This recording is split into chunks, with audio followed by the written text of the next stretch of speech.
उपराष्ट्रपति जगदीप धनखड़ ने अचानक से इस्तीफा दिया तो सियासत में तहलका मच गया। एक तरफ जहां सवाल ये उठ रहा है कि आखिर उन्होंने अचानक से इतनी जल्दबाजी में इस्तीफा क्यों दिया, क्या उन्होंने अपनी मर्जी से इस्तीफा दिया है या फिर उन पर दबाव बनाया गया है, यानी दबाव में इस्तीफा लिया गया है। इस पर चर्चा भी चल रही है, लेकिन इसके बीच में अब एक सवाल और उठने लगा है कि अब जब जगदीप धनखड़ ने अचानक से इस्तीफा दे दिया है, पद खाली हो गया है, तो फिर अगला उपराष्ट्रपति कौन बनेगा।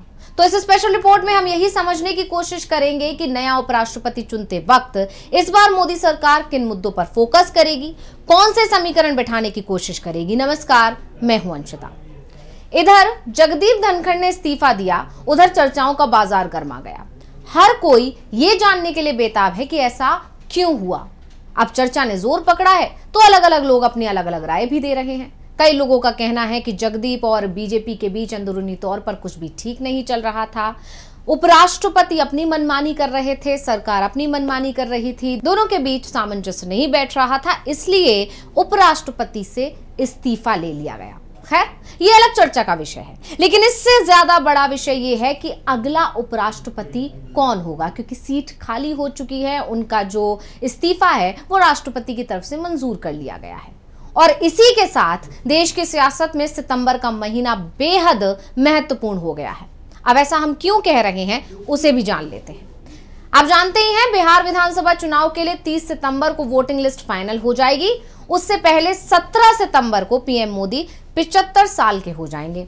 और जिस तरह से बीजेपी के अंदर एक नियम कि जिसे पीएम मोदी के कार्यकाल में ही बनाया गया है कि 75 साल का अगर कोई नेता हो जाता है तो उसे सक्रिय राजनीति से किनारे कर दिया जाता है। अब ये पीएम मोदी पर लागू होगा या नहीं होगा, ये तो देखना होगा। और तीसरा कि नए उपराष्ट्रपति का चुनाव, क्योंकि उपराष्ट्रपति का पद संवैधानिक पद है और अगर ये पद रिक्त हो जाता है तो आमतौर पर उपराष्ट्रपति का कार्यकाल समाप्त होने से पहले ही नए उपराष्ट्रपति के निर्वाचन की प्रक्रिया पूरी करा ली जाती है। लेकिन अचानक अगर कोई उपराष्ट्रपति कार्यकाल पूरा नहीं कर पाता है तो फिर पद रिक्त होने के 60 दिन के अंदर अंदर चुनाव कराना होता है। ऐसे में 20 सितंबर से पहले उपराष्ट्रपति का चुनाव होना है। अब चर्चा तो इस बात की भी शुरू हो गई है कि बीजेपी अध्यक्ष का चुनाव भी सितंबर में ही हो सकता है। फिलहाल हम उपराष्ट्रपति के चुनाव की बात करते हैं। अब जब जगदीप धनखड़ का इस्तीफा हो चुका है तो उपराष्ट्रपति चुनाव के लिए रेस शुरू हो गई है। कई नाम भी चर्चा में हैं, कई नामों पर मंथन चल रहा है, लेकिन हर कोई जानता है कि बीजेपी की रणनीति चौंकाने वाली होती है। ऐसा ही इस बार होने की भी संभावना है। बीजेपी कोई भी फैसला सारे गुणा गणित लगा कर लेगी। बीजेपी को किसे उपराष्ट्रपति बनाने से फायदा होगा, किसके उपराष्ट्रपति बनने से समीकरण सही बैठेंगे, इन सब मुद्दों पर पार्टी के अंदर मंथन चल रहा है। किस समुदाय को साधना इस समय बीजेपी के लिए सबसे ज्यादा जरूरी है, इस सब पर सोच विचार करके ही बीजेपी फैसला लेगी। अब जब बीजेपी के अंदर चल रहे मंथन की ही बात हो रही है कि किन किन पहलुओं को देखकर मोदी सरकार उपराष्ट्रपति चुनेगी, इसकी चर्चा हो रही है, तो इस समय इस पैमाने पर सिर्फ दक्षिण फिट बैठता है।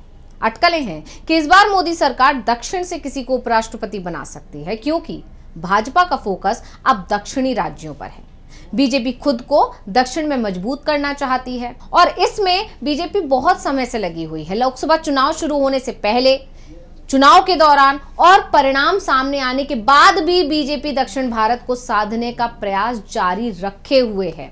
हालांकि पार्टी का केरल, तमिलनाडु, कर्नाटक, तेलंगाना जैसे राज्यों में वोटिंग प्रतिशत बढ़ा, लेकिन उतना अच्छा प्रदर्शन नहीं रहा बीजेपी का दक्षिण राज्यों में जितना कि पार्टी उम्मीद कर रही थी। इसके बाद दक्षिण को साधने के लिए, यानी अभी भी बीजेपी का फोकस दक्षिण पर है और इसी के लिए मंत्री परिषद में भी बीजेपी ने दक्षिण भारत को प्रतिनिधित्व देने की पूरी कोशिश की।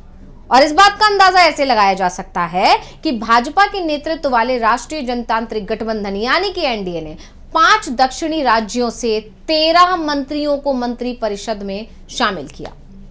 हालांकि इससे पहले चर्चा थी कि बीजेपी का अध्यक्ष दक्षिण से हो सकता है, यानी बीजेपी की पूरी नजर, बीजेपी का पूरा फोकस इस वक्त दक्षिण पर ही लगा हुआ है, क्योंकि लगातार ये चर्चा बनी हुई थी कि जेपी नड्डा का एक्सटेंशन का कार्यकाल भी पूरा हो गया है, इसलिए अब जल्द ही नए अध्यक्ष का ऐलान होना है। और इन सब के बीच में लगातार कहा जा रहा था कि अध्यक्ष दक्षिण से हो सकता है, लेकिन आलाकमान और आरएसएस के बीच सहमति नहीं बन पा रही है और इसके चलते चुनाव अभी तक टला हुआ है। और इन सब के बीच में खबर आती है कि उपराष्ट्रपति का इस्तीफा हो गया है और इसीलिए चर्चा ने जोर पकड़ लिया है कि कहीं उपराष्ट्रपति तो दक्षिण से नहीं होने वाला है, क्योंकि इस बात में कोई दो राय नहीं है कि लंबे समय से बीजेपी दक्षिण में खुद को मजबूत करने की कोशिश कर रही है, लेकिन उसे सफलता नहीं मिल पा रही है। हालांकि दक्षिण भारत की 129 लोकसभा सीटों में से 28 सीटें जीतने में कामयाबी मिली है बीजेपी को। 2019 के लोकसभा चुनाव में एनडीए ने दक्षिणी राज्यों में 30 सीटें जीती थी। उस चुनाव में जेडीएस और टीडीपी एनडीए का हिस्सा नहीं थे। केरल के त्रिशूल में सुरेश गोपी ने जीत दर्ज कर इतिहास रच दिया था और वो राज्य से भाजपा के पहले सांसद बन गए थे। दूसरी तरफ तमिलनाडु में अन्नामलाई के नेतृत्व में किए गए अभियान के बाद बीजेपी को एक भी सीट नहीं मिली, लेकिन प्रदेश में पार्टी ने अपने माहौल को जरूर बना दिया। दक्षिण में भाजपा के गढ़ों में से एक कर्नाटक में भाजपा और जेडीएस गठबंधन 19 सीटें जीतने में कामयाब रहा, लेकिन 2019 के प्रदर्शन को वो नहीं दोहरा पाया। यानी कि 2019 के मुकाबले 2024 में प्रदर्शन अच्छा नहीं रहा बीजेपी का। और अगले साल में दक्षिणी राज्यों में चुनाव होने वाले हैं, इसलिए बीजेपी ज्यादा टेंशन में है, क्योंकि वहां पर भाषा विवाद ने पहले ही बीजेपी की हालत खस्ता कर रखी है। 3 भाषा फॉर्मूले के चलते बीजेपी का विरोध दक्षिण राज्यों में लगातार बढ़ता जा रहा है। खासकर तमिलनाडु में 3 लैंग्वेज फॉर्मूला और परिसीमन का विरोध तेज होता जा रहा है। इस राज्य में अगले साल विधानसभा चुनाव होने और डीएम के नेता और मुख्यमंत्री एम.के. स्टालिन अभी से माहौल तमिलनाडु बनाम केंद्र बना रहे हैं। वो हर रोज इस 2 मुद्दों को उठा रहे हैं और तमिलनाडु के कल्चर की दुहाई दे रहे हैं। ये मुद्दा जितना बड़ा बनेगा उतना बीजेपी की मुश्किल बढ़ सकती है आगामी चुनावों में। तो बीजेपी साउथ के राज्यों में खासकर तमिलनाडु में अपने पैर जमाने की काफी वक्त से कोशिश कर रही है, लेकिन जिस तरह से तमिलनाडु में ये 2 मुद्दे गर्म हो रहे हैं उससे बीजेपी के सहयोगी भी दूर जाते दिख रहे हैं। इसलिए बीजेपी अब दक्षिण पर पूरी तरह फोकस कर रही है। दक्षिण भारत के 5 राज्यों केरल, तमिलनाडु, कर्नाटक, आंध्र प्रदेश और तेलंगाना में लोकसभा की 129 सीटें हैं। ये ऐसी सीटें हैं जहां बीजेपी की हालत देश में सबसे खराब है। यही वो सीटें हैं जहां कांग्रेस या उसके सहयोगी दल काफी मजबूत हालात में है। और पीएम मोदी के लिए ये इतनी बड़ी चुनौती इसलिए है क्योंकि मोदी युग में बीजेपी ने ऐसे कई राज्यों में जीत की पताका लहराई जहां पहले कभी पार्टी सत्ता में नहीं रही, जैसे कि असम है, त्रिपुरा है, और यहां पर बीजेपी पहली बार अकेले अपने दम पर बहुमत के साथ सत्ता में आई। वहीं हरियाणा है, झारखंड है, इन राज्यों में भी बीजेपी का मुख्यमंत्री गद्दी पर बैठा। लेकिन इसी बीच में कर्नाटक को छोड़कर बीजेपी दक्षिण भारत के किसी भी राज्य में अपनी पैठ नहीं बना पाई है और इसीलिए पीएम मोदी की लोकप्रियता के नाम पर जो बीजेपी ढिंडोरा पीटती है, दक्षिण में जाकर वो लोकप्रियता फीकी पड़ती दिखाई दे रही है। इसीलिए पीएम मोदी से लेकर बीजेपी का पूरा फोकस दक्षिण पर है, जिससे इसका क्रेडिट भी पीएम मोदी को मिल सके कि उनके कार्यकाल में, उनके राज में बीजेपी ने दक्षिण में खुद को मजबूत किया है। इसके अलावा दक्षिण भारत देश का ऐसा हिस्सा है जहां बीजेपी को सत्ता में आने के लिए अभी लंबा सफर तय करना है।